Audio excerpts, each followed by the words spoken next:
Hello friends, आप सभी का स्वागत है। आज हम बात करने वाले हैं अरविंद लिमिटेड के बारे में। बेसिकली इसमें हम लोग जानेंगे कि जो अरविंद फैशन का कुछ ईयर्स बैक जो प्राइस था, क्या वो वहाँ तक वापस जा सकता है और कौन कौन सी कंपनियों ने अपना इन्वेस्टमेंट इस कंपनी में किया हुआ है। सारी जानकारी के लिए आप वीडियो को एंड तक जरूर देखिएगा और यदि आप इस चैनल पर नए आए हैं तो सब्सक्राइब करना मत भूलिएगा। सबसे पहले हम स्टार्टिंग करते हैं फ्रेंड्स फंडामेंटल से, क्योंकि फंडामेंटल्स फर्स्ट स्टेप होता है किसी भी मीन्स स्टॉक की एनालिसिस के लिए। देखिए, अगर आप देखें तो सेक्टर में है टेक्सटाइल और इंडस्ट्री में भी टेक्सटाइल मीन्स टेक्सटाइल इनका जो कारोबार है वो टेक्सटाइल से ही है, मीन्स कपड़ा वगैरह बनाने का। और अगर आप देखिए तो इनका मार्केट कैपिटल बहुत ह्यूज तो नहीं है, ऑलमोस्ट 756 करोड़ का है, 756 करोड़, जो कि एक तरीके से ठीक ठाक है बट बहुत ज़्यादा नहीं है अगर आप देखें। और वहीं अगर EPS अगर आप देखें तो अर्निंग पर शेयर जो है इसका 3.69 है, जो कि एक अच्छा खासा है, मीन्स बहुत ज़्यादा आपको ओवर वैल्यू नहीं मिल रहा है। यहाँ पे P भी एक एवरेज रेंज के है, ऑलमोस्ट थोड़ा सा इसका दुगना है, बट आपको देखें तो 10 के अंदर मिल रहा है, जो कि एक अच्छी वैल्यू पे मिल रहा है। इंडस्ट्री भी थोड़ा सा कम है, यहाँ पे 11.79 का है। डिविडेंड यील्ड फ्रेंड्स बहुत ही बेहतरीन है, अगर आप देखिए तो 6.85 का है, जो कि बहुत ही अच्छा डिविडेंड यील्ड माना जाता है। और इसमें अगर आप देखें तो फेस वैल्यू जो है वो 10 की मिल रही है। और तो आइए अब डायरेक्ट देखते हैं इनके जो शेयर कौन कौन सी कंपनियों ने इनमें निवेश किया। तो शेयर होल्डिंग में जाएंगे हम लोग, और सबसे पहले यहाँ पे आपको थोड़ा सा पैटर्न में देखने को मिलेगा। तो पब्लिक के पास ज़्यादा है और प्रोमोटर के पास कम है। तो अब प्रोमोटरों के पास कहाँ, मीन्स कौन सा प्रमोटर है जो मतलब बहुत ज़्यादा इन्वेस्टमेंट किया है। तो आप देखिए तो औरा सिक्योरिटीज़ प्राइवेट लिमिटेड, तो इन्होंने ऑलमोस्ट 36 तक का परसेंटेज जो है वो एक्वायर किया, मीन्स इन्हीं के पास सबसे ज़्यादा ऑलमोस्ट। अगर आप नीचे देखिए तो 2 2 2 2 1 1, तो हम इन्हीं को चलते हैं, देखते हैं इनमें क्या है। तो ऑलमोस्ट अगर आप देखिए तो ये जो डेटा है ये 2020 छठे महीने का है। और अगर आप देखिए तो अरविंद लिमिटेड मीन्स अभी रिसेंटली इन्होंने इतने स्टॉक जो हैं बाई किए हैं, ऑलमोस्ट 36%। तो और अगर आप देखिए तो इनमें इन्वेस्टमेंट कहाँ कहाँ है, Arvind smart space limited, Anoop engineering limited और यहाँ पे अतुल लिमिटेड। तो अतुल लिमिटेड में यहाँ पे कोई भी स्टेक आपको नहीं दिख रहा है, ऑलमोस्ट ब्लैंक है। इसको आप लीव कर दीजिए। और हालांकि देखा जाए ओवरऑल तो अरविंद को ये बहुत अच्छे से सपोर्ट कर रहे हैं एक तरीके से। ये यहाँ से हमें कंपनी ठीक लग रही है अकॉर्डिंग टू, अगर आप देखें तो काफ़ी मीन्स बताए हैं कि मतलब ये कंपनी में बहुत तगड़ा इन्वेस्टमेंट किए हैं जो अरविंद की सब्सिडियरी वगैरह हैं। अगर आप देखिए तो यहाँ पे अब आइए देखते हैं पब्लिक शेयर होल्डिंग कहाँ कहाँ पे है। तो यहाँ पे अगर देखिए तो HDFC ट्रस्टी कंपनी लिमिटेड, तो यहाँ पे हमें देखने को मिला HDFC का मीन्स एक फ़ंड है, वो भी ऑलमोस्ट 4% की होल्डिंग रखे हैं। और Franklin Indian limited equity fund, तो इन्होंने 1.93 का है। और life insurance corporation of India LIC, तो ऑलमोस्ट आप कह सकते हैं 1.50 के समथिंग। अच्छा है फ्रेंड्स, क्योंकि अगर आप देखिए तो HDFC और LIC भी यहाँ भी जो भी कंपनियों में इन्वेस्टमेंट की है वो एग्जैक्टली परफॉर्मिंग तो रही ही हैं, और साथ ही साथ अच्छा आने वाले समय में दी हैं। तो अब आते हैं इनके रिज़ल्ट्स पे। तो रिज़ल्ट्स भी बहुत मायने रखता है अगर आप देखिए, क्योंकि रिज़ल्ट से ही सब कुछ डिसाइडेड होता है।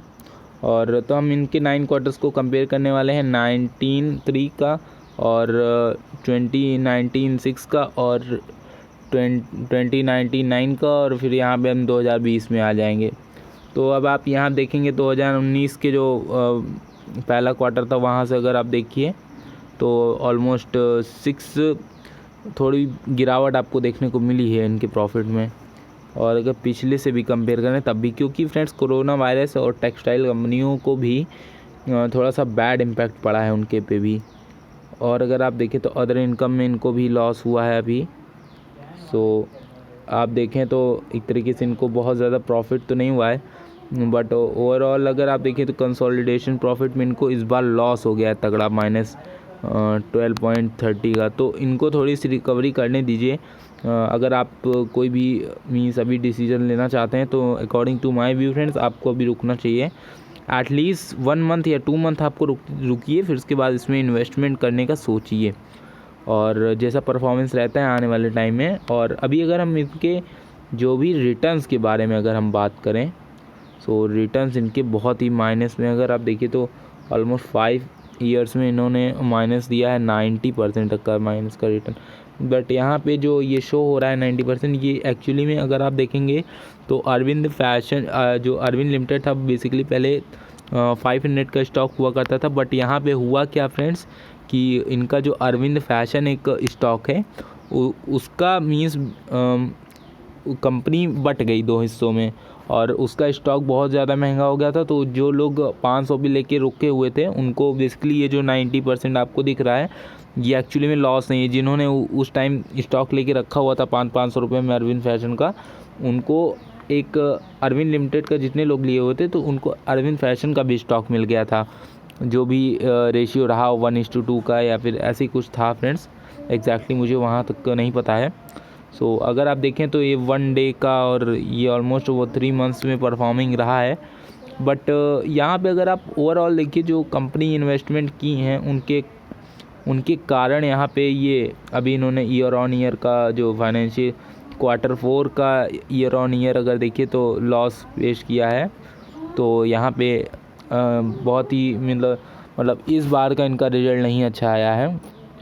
और अगर हम थोड़ा सा और टेक्निकल देखें तो अगर फ्रेंड्स आप MF होल्डिंग्स देखेंगे इसकी, तो MF होल्डिंग्स में आपको काफ़ी मतलब अच्छी कंपनी आपको देखने को मिलेंगी। यहाँ पे HDFC mid cap opportunities fund, Franklin Indian fund, तो यहाँ पे कोटक स्टैंडर्ड मल्टी फंड भी है यहाँ पे आपको देखने को मिल रहा है। सो बेसिकली अच्छी कंपनियों ने यहाँ पे भी इन्वेस्टमेंट किया जिनको ऑलमोस्ट चेंजेस भी मिले। इनको 7% का मिला है, इनको 28% तक का मिला है और इनको भी 28% तक का मिला है। तो एक अच्छा यहाँ पे आपको देखने को मिल रहा है MF होल्डिंग्स में भी। तो according to my view friends अगर देखें तो दोनों बहुत चीज़ें हैं, एक कुछ गुड चीज़ें भी हैं, कुछ बैड चीज़ें भी हैं, कुछ बैड इम्पैक्ट भी है कुछ अगर देखें तो, क्योंकि जो भी इनका इनकम वगैरह है वो थोड़ा डिक्लाइन होते हुए हमें दिखा है। तो अरविंद फैशन को मैं टोटली बहुत ज़्यादा बैड या गुड नहीं कहना चाहूँगा, एक रेंज में कहना चाहूँगा।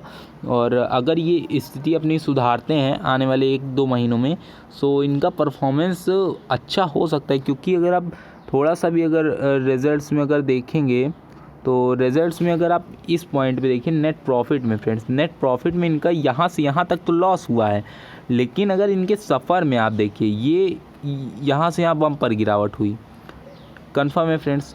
और बट यहाँ से यहाँ देखिए ना, यहाँ से यहाँ बढ़ोतरी बहुत तगड़ी देखने को मिली, ऑलमोस्ट बहुत ही अच्छा खासा चेंज देखने को मिला। तो एक फिर यहाँ से यहाँ गिरावट, तो ये जो इसको कंसिस्टेंट इनको बनाना पड़ेगा, अभी थोड़ा कंसिस्टेंट बनाएं, फिर उसके बाद हम लोग एक इसमें इन्वेस्टमेंट का जो पर्पज़ होता है वो बेसिकली हमें एज ए लॉन्ग टर्म लेना है। तो हम ऐसा कुछ नहीं ले सकते जो हमारा ज़िंदगी भर के लिए फंसा ही रहे, तो थोड़ा सोच समझ के ले सकते हैं आप। और इनकी भी कुछ डिक्लाइन है, कुछ अच्छी चीज़ें हैं, बट ओवरऑल अभी देखें तो it's not a good time investment करने के लिए। और अगर आप शॉर्ट टर्म करना चाहते हैं तो डेफिनेटली आप जा सकते हैं अपना स्टॉप लॉस, बट वहाँ पे भी आपको स्ट्रिक्ट रखना पड़ेगा। सो आशा करते हैं वीडियो पसंद आएगा तो लाइक जरूर करिएगा। मिलते हैं नेक्स्ट वीडियो में, तब तक के लिए बाय बाय, टेक केयर।